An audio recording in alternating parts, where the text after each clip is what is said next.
How the Grinch Stole Christmas by Dr. Seuss. Every Who down in Whoville liked Christmas a lot, but the Grinch, who lived just north of Whoville, did not. The Grinch hated Christmas, the whole Christmas season. Now please don't ask why, no one quite knows the reason.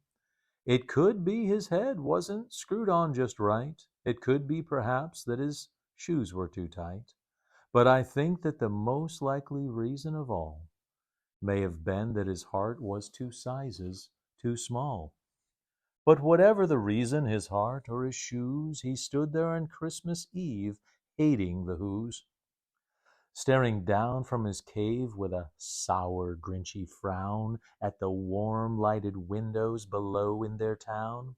For he knew every Who down in Whoville beneath was busy now hanging a mistletoe wreath, and they're hanging their stockings. He snarled with a sneer, "Tomorrow is Christmas, it's practically here." Then he growled with his Grinch fingers nervously drumming, "I must find some way to stop Christmas from coming."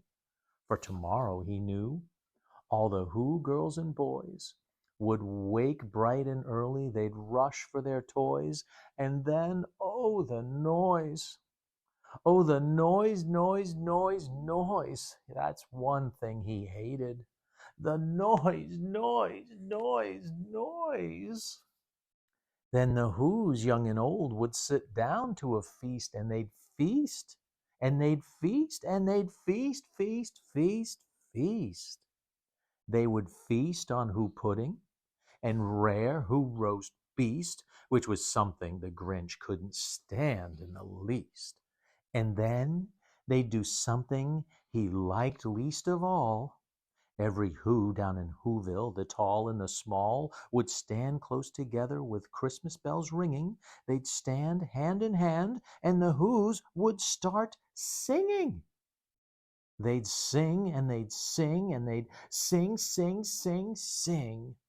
And the more the Grinch thought of this Who Christmas sing, the more the Grinch thought, I must stop this whole thing.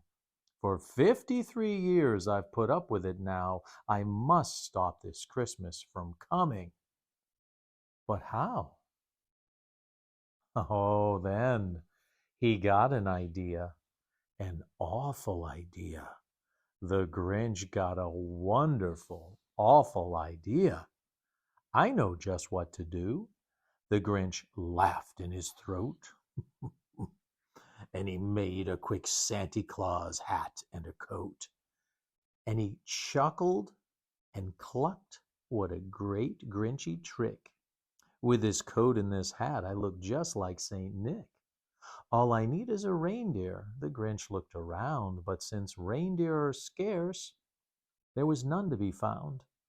Did that stop the old Grinch? No, the Grinch simply said, if I can't find a reindeer, I'll make one instead.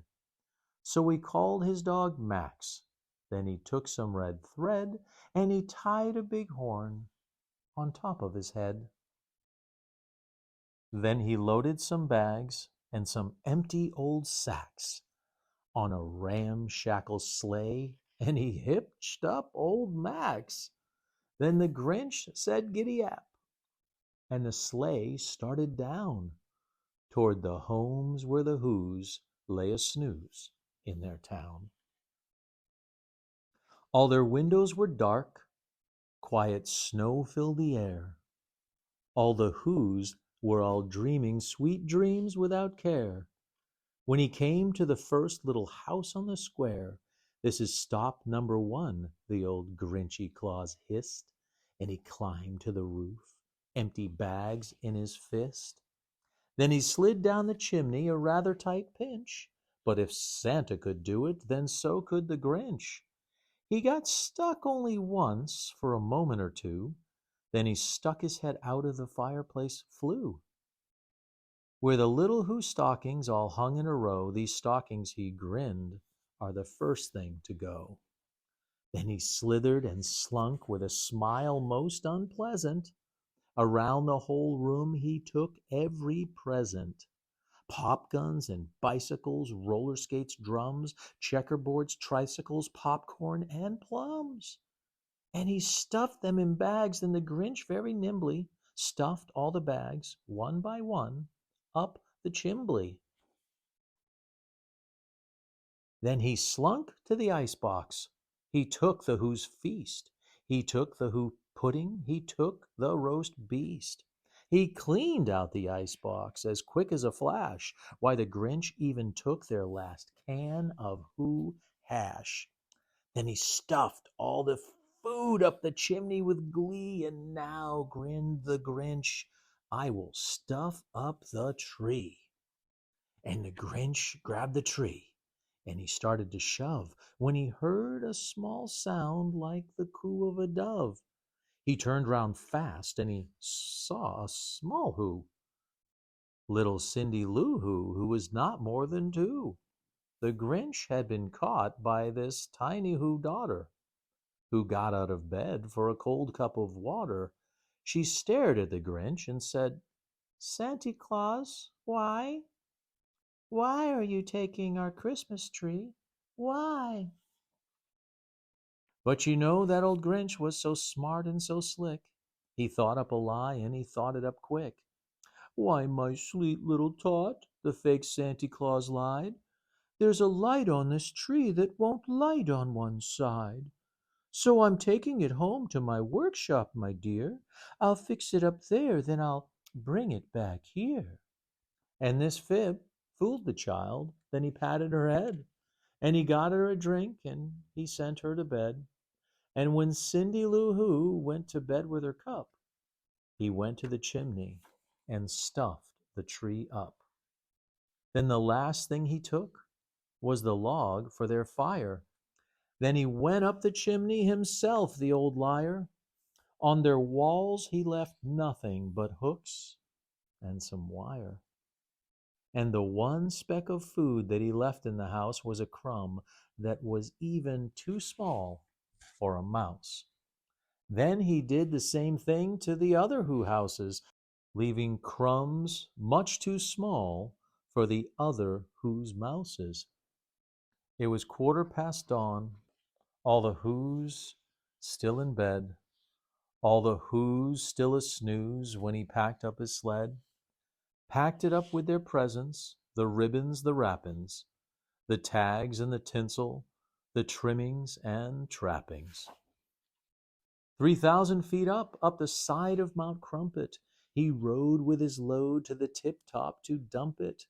Pooh-pooh to the Who's, he was grinchiously humming. They're finding out now that no Christmas is coming. They're just waking up. I know just what they'll do. Their mouths will hang open a minute or two. Then the Who's down in Whoville will all cry, Boo-hoo. That's a noise, grinned the Grinch, that I simply must hear. So he paused, and the Grinch put his hand to his ear. And he did hear a sound rising over the snow. It started low, then it started to grow. But the sound wasn't sad. Why, this sound sounded merry. It couldn't be so, but it was merry. Very. He stared down at Whoville. The Grinch popped his eyes. Then he shook. What he saw was a shocking surprise. Every Who down in Whoville, the tall and the small, was singing without presents at all. He hadn't stopped Christmas from coming. It came. Somehow or other, it came just the same. And the Grinch, with his Grinch feet ice cold in the snow, stood puzzling and puzzling. How could it be so? It came without ribbons, it came without tags, it came without packages, boxes, or bags. And he puzzled 3 hours till his puzzler was sore. Then the Grinch thought of something he hadn't before. Maybe Christmas, he thought, doesn't come from a store. Maybe Christmas, perhaps, means a little bit more. And what happened then? Well, in Whoville they say that the Grinch's small heart grew 3 sizes that day. And the minute his heart didn't feel quite so tight, he whizzed with his load through the bright morning light, and he brought back the toys and the food for the feast. And he himself, the Grinch, carved the roast beast. The end.